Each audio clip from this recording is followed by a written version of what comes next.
Un saludo cordial para toda nuestra congregación. El tema de esta mañana tiene como propósito presentar los frutos y cómo se pueden producir en la vida cristiana. Leo en las Sagradas Escrituras en el libro de Isaías, en el capítulo 5, en el versículo 1. Quiero cantar ahora por mi amado, el cantar de mi amado a su viña. Mi amado tenía una viña en una ladera fértil. De acuerdo a lo que mencionan las Sagradas Escrituras, Dios utiliza una ilustración con el propósito de ayudarnos a nosotros a entender mejor cómo se pueden producir los frutos y qué es lo que Dios desea de cada uno de nosotros. Presenta varias ideas. Dice en el versículo 3, la cercó y la despedregó, y luego plantó en ella vides escogidas. En medio del campo levantó una torre y además construyó un lagar. Y esperaba que su viña diera buenas uvas, pero dio uvas silvestres. En el versículo 7 da una explicación y la aplicación de esa ilustración cuando dice: en realidad, la viña del Señor de los ejércitos es la casa de Israel, y los hombres de Judá son las plantas en que Él se complace. Esta ilustración entonces nos muestra que la iglesia la compara con una viña o con una finca. También nos enseña la ilustración que cada una de las personas que asisten a la iglesia, que son parte del pueblo de Dios, las compara con árboles, de los cuales Dios espera complacerse. Esta ilustración se encuentra en todas las Sagradas Escrituras. Se encuentra esa ilustración donde compara al cristiano con los árboles. En el libro de Isaías, en el capítulo 61, en el versículo 3, vuelve y dice el Señor: ¿por qué compara la iglesia y a sus miembros con los árboles? Dice en el versículo 3, a alegrar a los afligidos de Sión, a ponerles una diadema en lugar de ceniza, perfume de gozo en lugar de tristeza, y un manto de alegría en lugar de espíritu angustiado. Y serán llamados robles de justicia, plantados por el Señor para gloria suya. Cada uno de nosotros, como árboles plantados en su finca, tenemos un objetivo. Y el objetivo que Dios tiene para nosotros es que seamos para su gloria, que seamos para su honra. Dios desea sentirse orgulloso de cada uno de nosotros como sus hijos en esta tierra. Hace muchos años atrás, tuve la oportunidad de visitar una hermana, se llamaba María Holguín, en un lugar muy remoto, en uno de los distritos a los cuales me correspondió atender. Esta hermana un día llegó al pueblo donde yo estaba y donde tenía la sede del distrito y me llevó un aguacate muy grande y muy bonito. Me dijo: pastor, aquí le traigo el mejor aguacate que hay en toda la región. No hay aguacates como los míos. Cuando bajo al pueblo, las personas en la calle me dicen: María, ¿cuándo está de cosecha el aguacate? ¿Cuándo nos vas a traer aguacates? Y la gente me encarga y por todas las partes me conocen como la persona que produce los mejores aguacates del lugar. ¿Cuándo va a ir a mi finca a conocer ese árbol de aguacate que es el mejor de la región?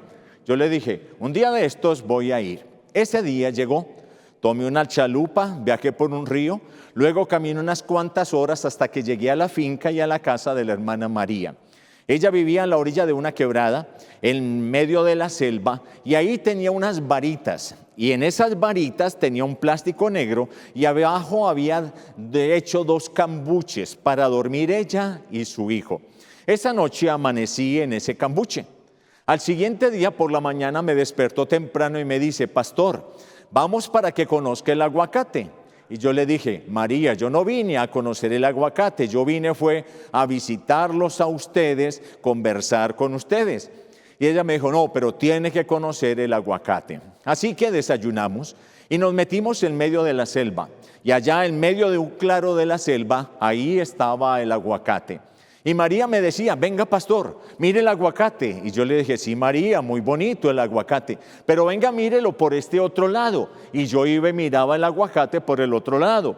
Y María me decía, ¿no es muy bonito mi aguacate?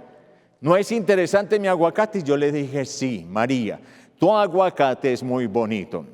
Ahora, ¿cómo se sentía María con ese árbol de aguacate? Orgulloso. Lo mismo dicen las Sagradas Escrituras, que Dios desea sentirse orgulloso de cada uno de nosotros y dice que nos ha plantado para su gloria. También recordemos que en el Antiguo Testamento hay una historia, la historia de Job. ¿Y cómo se sentía Dios con Job? Dios con Job se sentía orgulloso. De tal manera que cuando se presentaron los hijos de Dios y entre ellos se presentó Satanás, Dios le pregunta a Satanás, ¿y no has considerado a mi siervo Job, varón recto, temeroso de Dios y apartado de todo mal? ¿Cómo se sentía Dios orgulloso? Yo creo que cuando Dios le nombró a Satanás, a Jacob, se sentía feliz de tener una persona como él que lo estaba representando correctamente aquí ante los hombres y que estaba haciendo quedar mal a Satanás. También, cuando uno visita a los hermanos en la casa, hay hermanos que mientras uno los visita y está sentado con ellos en la sala, llaman a su hijo mayor y le dice, pastor, le presento a mi hijo mayor. Es un muchacho muy bueno, es un muchacho muy noble. Siempre que voy a su colegio, los profesores lo colocan como ejemplo porque es una buena persona, un buen alumno, solidario, trabajador y serio. En la iglesia, si usted viera, es un buen predicador, hace obra misionera, dirige canto, tiene especiales en la iglesia, es un muchacho consagrado. Ese padre se siente orgulloso de su hijo. Pero hay otras oportunidades cuando uno va a ciertas casas y en esos lugares el padre está sentado con uno en la sala. De un momento detiene la conversación, se va a la puerta ante alguien que ha llegado y le conversa con él y luego se sienta con uno en la silla. Cuando uno está allí, él le dice, pastor, es que ese muchacho es mi hijo, pero es un muchacho que es un drogadicto, vive constantemente en la calle. Y a mí me da pena que entrara y que usted lo viera en la facha y en el estado que está. Ese padre, ¿cómo se siente por ese hijo? Se siente avergonzado. Dicen las Sagradas Escrituras que Dios desea sentirse orgulloso de nosotros. Y ahora la pregunta es, ¿nosotros somos motivo de orgullo para Dios o somos motivo de vergüenza y de tristeza para Dios? Los árboles que Dios plantó en su finca, que es la iglesia, esos árboles deben ser para su gloria. Ahora, es interesante notar que las Sagradas Escrituras mencionan que lo importante de cada uno de esos árboles no es su follaje, sino más bien que son los frutos que ese árbol produce. En el libro de San Juan, en el capítulo 15, en el versículo 2, menciona lo importante que es para Dios los frutos que debemos dar cada uno de nosotros. En la ilustración de Isaías capítulo 5 dice que Dios sembró esos árboles y esperaba que dieran frutos buenos, pero en lugar de eso dieron frutos o uvas silvestres, no las uvas especiales, las cuales se habían sembrado en esa finca. En el versículo 2 dice, del capítulo 15 del libro de San Juan, todo pámpano que en mí no lleva frutos lo quitará, y todo aquel que lleva frutos lo limpiará para que lleve más frutos. Es claro el versículo. El árbol que da frutos lo cuidan, lo limpian, lo abonan, lo mantienen. Pero el árbol que no da frutos lo cortan para que no inutilice más la tierra. Lo importante es el fruto. Nosotros como cristianos estamos dando el fruto que Dios espera. Se mencionan algunas ilustraciones aquí en las Sagradas Escrituras. En el libro de San Mateo capítulo 21, en el versículo 18, Jesús tuvo un encuentro con una planta. Y en ese lugar donde se encuentra con esa planta, le hizo un reclamo a la planta. Él había salido muy temprano de la ciudad de Betania. Iba hacia la ciudad de Jerusalén, había caminado ya varias horas y tenía hambre. vio una higuera muy frondosa, muy bonita, se acerca a la higuera para ver su fruto, pero aquella higuera no tiene fruto. En el capítulo 21, versículo 18 dice: cuando Jesús vio la ciudad por la mañana, tuvo hambre. Por eso vio una higuera cerca del camino y se acercó a ella, pero al no hallar en ella nada más que hojas, le dijo: nunca más vuelvas a dar fruto. Y al instante la higuera se secó. ¿Por qué se secó la higuera? Porque no tenía frutos. No se secó porque no tuviera hojas o porque no tuviera follaje. Se secó porque no tenía frutos. ¿Qué era lo importante de la higuera? Sus hojas, su follaje, su fertilidad. Lo importante eran los frutos, si era estéril. Puede ser que muchos de nosotros, como esa higuera, somos muy frondosos, somos muy bonitos, tenemos mucho follaje, hay mucha apariencia en nosotros. Pero cuando se levantan nuestras hojas y cuando comienzan a examinarnos para buscar el fruto que Dios espera, no estamos dando el fruto. Así que eso es preocupante, porque miren lo que sucedió con aquella higuera, la cual no daba frutos, se secó inmediatamente. También se menciona una historia de Jesús, una de sus parábolas, en el libro de San Lucas en el capítulo 13, y encontramos nosotros en el versículo 6 lo siguiente. También les dijo esta parábola: un hombre había plantado una higuera en su viña y cuando fue a buscar higos en ellas no encontró ninguno.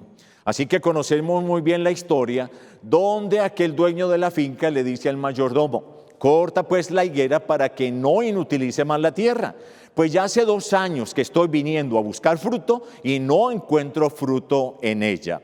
El mayordomo intercede y pide que le den una oportunidad más a la higuera. ¿Por qué iban a cortar la higuera? ¿Por qué la iban a quemar? La iban a cortar porque no tenía fruto. Ahora viene la pregunta: ¿cuál es el fruto que Dios espera que nosotros demos? De pronto el director de obra misionera, el de laicos, podría decir en la iglesia que son las almas que se ganen para Cristo, que no entrará en el reino de los cielos ninguno, que en cuya corona no se encuentre una estrella, símbolo de las almas que ganó por Cristo. Podría decir también el director de mayordomía de la iglesia, ¿no? Son los diezmos y las ofrendas que se entregan a la iglesia. Podría decir el director de salud de la iglesia, es decir, tienen que ser vegetarianos. El que coma carne no se va a salvar. Ese es el fruto que Dios espera. Pero déjenme decirle que no es el vegetarianismo, ni tampoco es los diezmos ni las almas ganadas para Cristo. Es algo más y es algo más profundo. Vamos a buscar en nuestras Biblias, en el libro de Gálatas capítulo 5 versículo 22. Y encontramos ahí el fruto que Dios espera que cada uno podamos dar en nuestra vida cristiana. En el versículo 22 es interesante lo que dice: pero el fruto del Espíritu es ¿qué? Amor. Miren que está como en singular, mas el fruto del Espíritu es amor. Ese es el fruto que Dios espera. De él se desprenden los demás: gozo, paz, paciencia, benignidad, bondad, fe, mansedumbre, templanza. Contra tales cosas no hay ley. Así que el fruto que Dios espera es el amor. Pero no es el amor como se experimenta entre los seres humanos, que está lleno de egoísmo, sino que es el amor que proviene de Dios y que nace de Dios. Ese es el carácter que Dios espera que nosotros tengamos, que hayamos reproducido en nuestras vidas. El carácter que debemos llevar al cielo es ese, amor, porque ese es el carácter de Dios.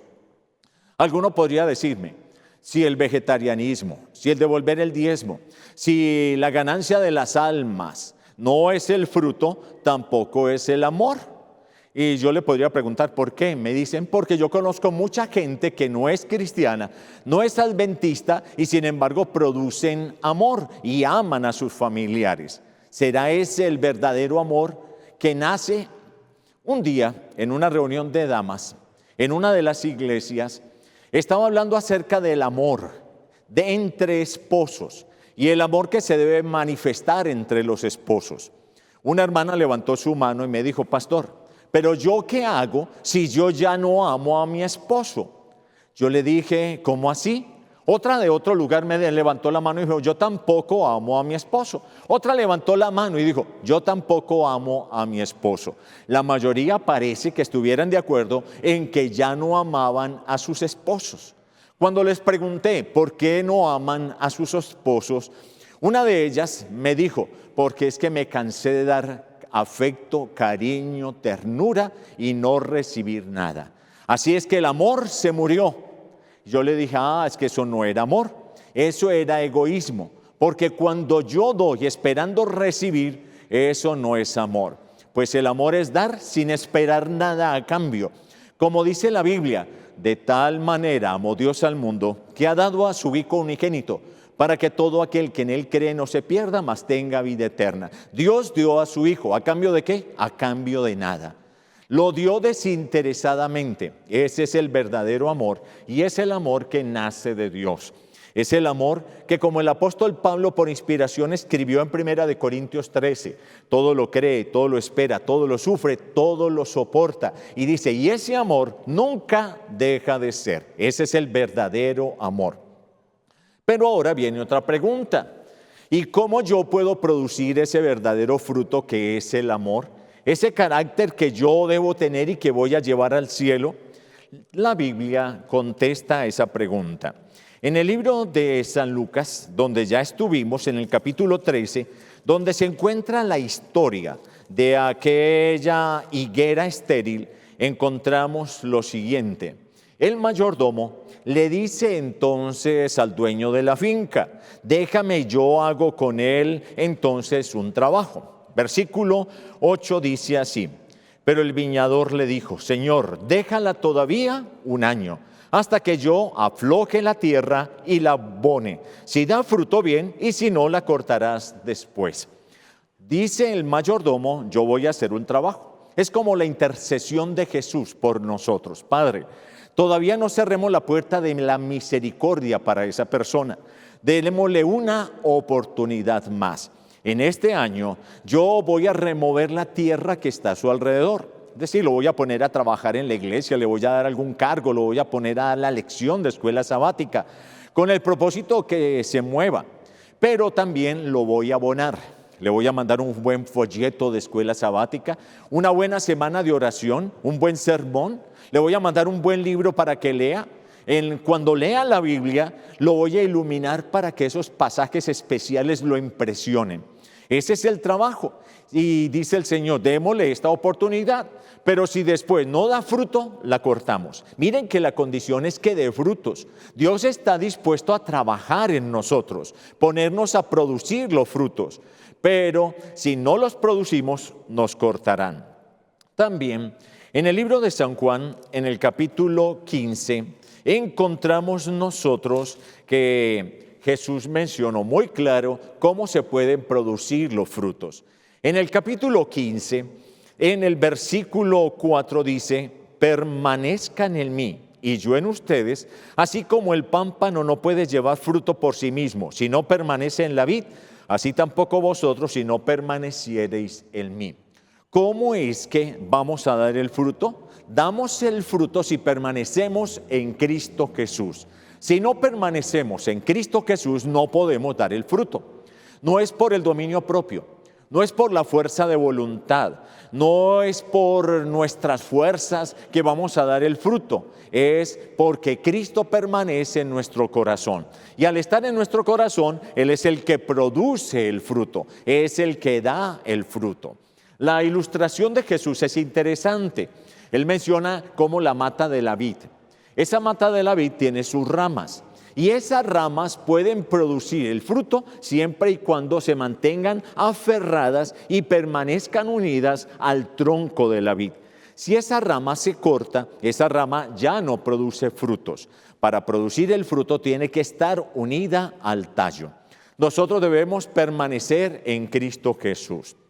Hay un versículo que recuerdo mucho porque lo repetía con mi abuela que era adventista y siempre nos ayudaba a que repitiéramos ese salmo, Salmo 1. Y en el Salmo 1, en el versículo 3, es interesante lo que dice. Ese hombre, hablando del justo, es como un árbol plantado junto a arroyos que llega el momento en que da su fruto. Su hoja no se marchitan y todo lo que hace prospera. ¿Cuál es ese árbol que da el fruto a su tiempo, su hoja no cae y todo lo que hace prosperará? Es el árbol que tiene sus raíces metidas en el arroyo. Hace mucho tiempo tuve la oportunidad de trabajar en un municipio que se llama Zaragoza. Muchos hermanos vivían en finca. Zaragoza es una zona muy caliente, es una zona árida. Cuando iba a visitar los hermanos, tenía que atravesar por los potreros para llegar a las casas de los hermanos. En las fincas se ponen las casas de los hermanos, se construyen a las orillas de los arroyos o de las quebradas. Cuando tenía que atravesar el potrero, en medio del potrero podía haber un árbol de mangos. Y cuando pasaba por debajo del mango, yo miraba y veía cómo las hojas del mango estaban cerradas. Los manguitos que tenía verdes estaban apretados como si los hubieran exprimido y estaban arrugados. Al yo ver esa escena, yo pensaba, está fuerte el verano. El verano ha sido muy duro y mire cómo ha golpeado a este árbol.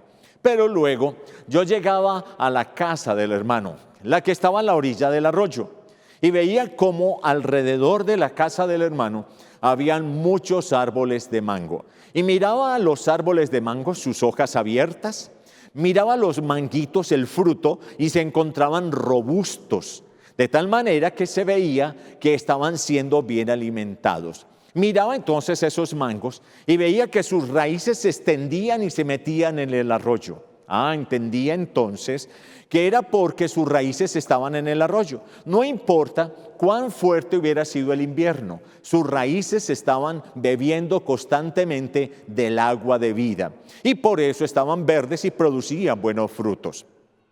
Muchos de nosotros como cristianos somos como esos árboles del potrero, esos árboles que están allí esperando que caiga una lluvia, que venga una llovizna, que nos echen agua para poder revitalizarnos.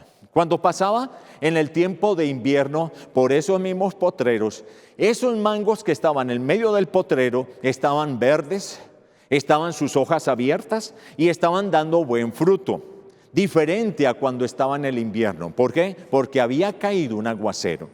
Como cristianos entonces nos parecemos a esos árboles del potrero, que no tienen sus raíces metidas en el arroyo, que están esperando es que venga a la iglesia una buena semana de oración, un buen folleto de escuela sabática, que venga un buen sermón, para de esa manera reanimarnos y fertilizarnos y dar el fruto. Dependemos de las lluvias que nos manden, pero el árbol que está a la orilla del arroyo no depende de los aguaceros, sino que tiene sus raíces metidas en el arroyo. Así que bebe constantemente.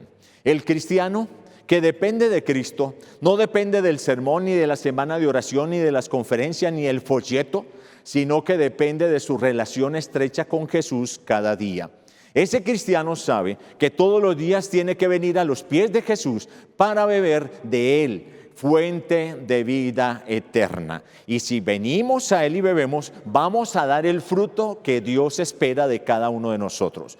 Su vida espiritual y sus frutos no dependen entonces de las semanas de oración, ni de los sermones, ni de las predicaciones, ni de los folletos, sino de su relación con Cristo.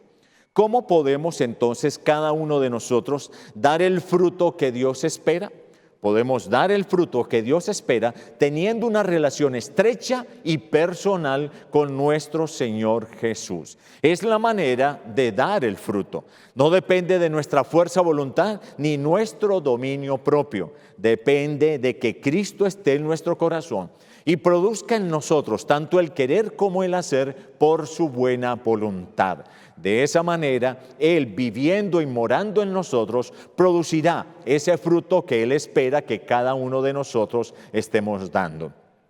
¿Y cómo tenemos esa relación? Buscándolo diariamente.